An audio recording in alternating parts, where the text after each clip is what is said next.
All right, everybody. So I have been teasing it for a little while about getting a new rig for Turo, and this weekend finally picked it up.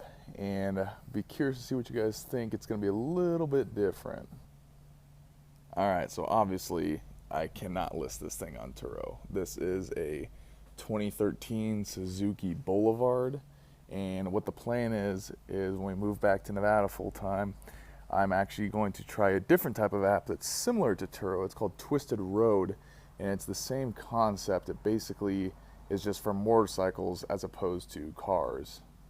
Now, full disclosure, I have zero experience with Twisted Road. I have never rented a motorcycle off it, and I've never listed a motorcycle on it. So, if any of you have experience using Twisted Road, please link it down below, put a comment below, let me know how it goes, because I have zero experience going into this, but curious to see how it rents out in comparison to our F-150 on Turo.